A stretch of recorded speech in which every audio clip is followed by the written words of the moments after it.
Let's talk about a simple technique to add highlights to your project. That's coming up.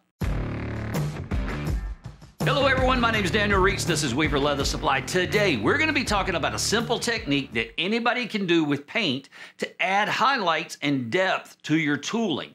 Now most of us are familiar with adding lowlights to a project. Most time we're going to be doing that with something like Fiebing's Antique Paste or an antique gel, something along those lines. But what gets overlooked a lot, in a lot of projects is not going back and adding in highlights on top of that.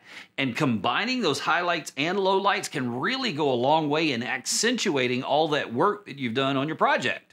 So we're going to be using the project where we carved those grapes a few videos back. We're going to be using that to demonstrate how to add highlights and lowlights to the project. But the first thing that we need to do is just go in and add our base colors. And for that, I'm going to be using Angelus Green on the leaves, and then I'm going to be mixing up my own for the actual grapes themselves.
For the grapes, I'm using Angelus Burgundy and Angelus Red, and I'm mixing it with a 4 parts Burgundy to 1 part red. At least that's where I'm starting.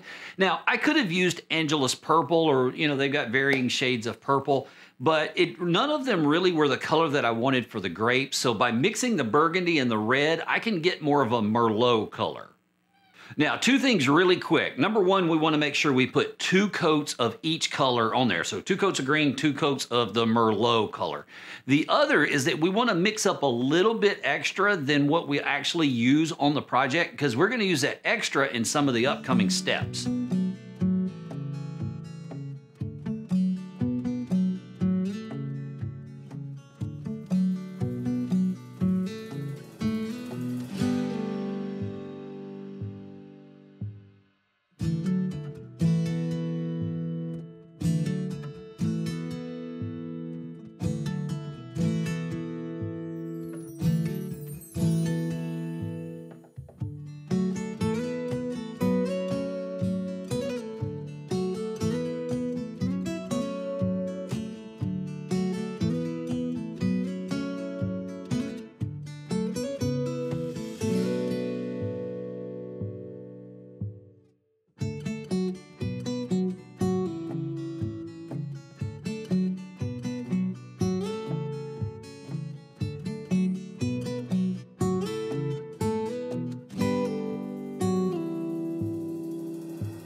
So this is the point where I do things a little bit different than you might see other artists, other creators doing it. I'm going to actually seal the project at this point because we're working with a water-based paint here, and most of the time it won't be a problem, but I don't want any future layers to mess with those base colors. So what I do is I go in and I spray it with Leather Sheen, the aerosol version, and y'all know that my workshop is in my house, so I can't be spraying Leather Sheen aerosol in the house, but I did that off camera. Then I'm going to go back and add a coat of Tan Coat, and with the two of those together, it really locks the color in. It acts as a resist, so any antiquing and that kind of thing that I'm going to do to it, totally going to be resisted. That's a kind of my perfect combination of sealers and resist to lock those colors in so that they're not going to be affected by any of the future steps.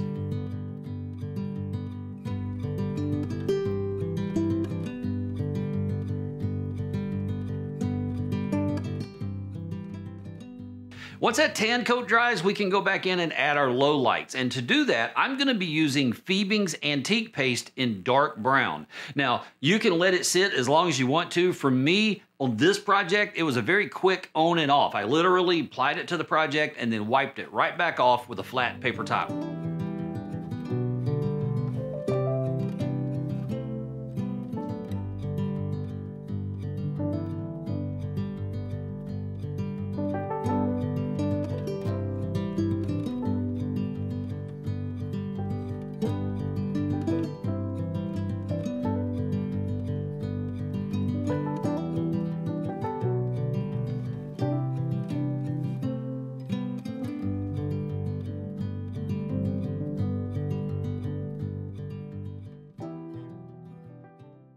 Once the antique paste dries, we can go back in and start adding our highlights. And to do that, there's two techniques that I want to introduce you to. The first one's dry brushing. You may have heard of it. If you haven't heard of it, it's a very simple technique. Essentially, what we're going to be doing is getting a very small amount of paint in our brush, and then we're going to take a palette or a paper towel or something like that, and we're going to brush most of that paint out. We want a little bit left in the brush. Then we're going to go to our project, and we're going to brush across the grain. It's very important you go across the grain. If you go with the grain, that paint will settle down in those recessed areas. We want to go across it so that we hit the high points and we create a highlighted effect.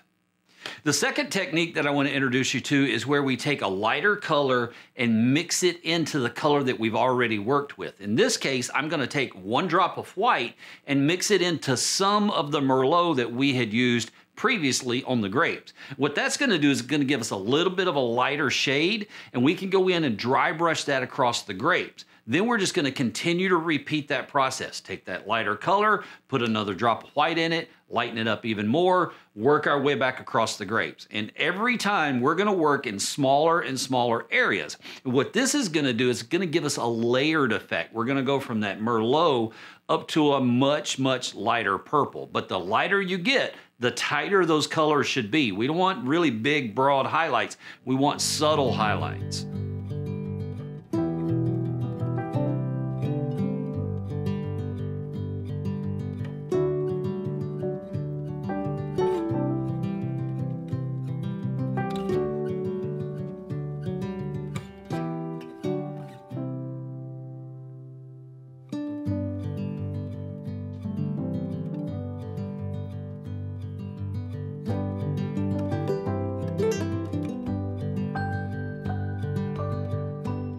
Now that we've got the highlights in, all we have to do is go back in and reverse the process. What I mean by that is we're going to take some of that Merlot color that we were working with earlier, add just a little bit of black to it, and then we're going to go in and work the opposite side of the grapes. We want to add shadows to that. So we'll have a shadowed area, a mid-tone area, and then a highlighted area. That's going to give us more of that depth that we're looking for.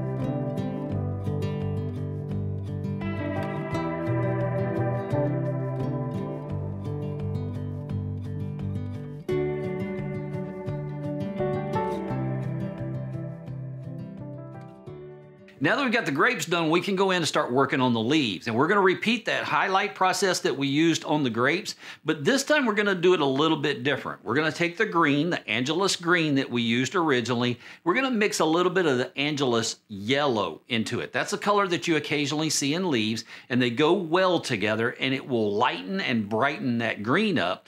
We can use that as one of our midtones.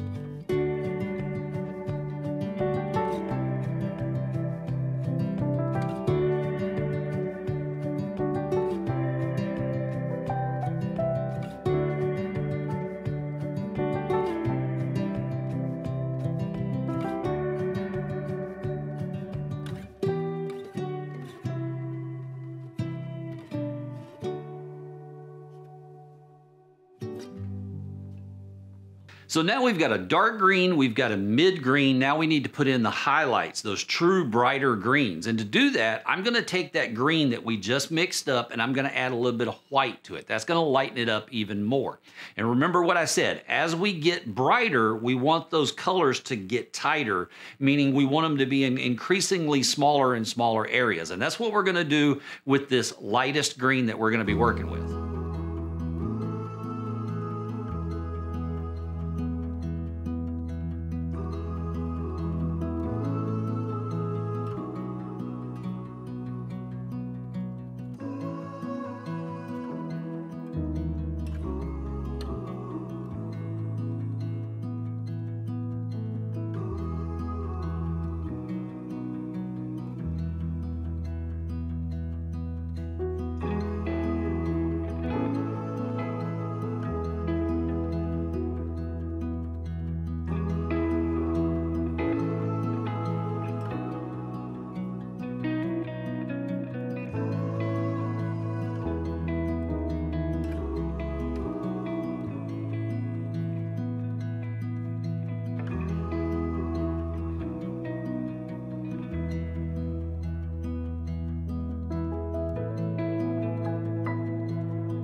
So as you can see, the keys to making these techniques work, number one is to work with the smallest amount of paint in your dry brush that you can, and number two, to gradually add lighter and lighter highlights in smaller and smaller areas.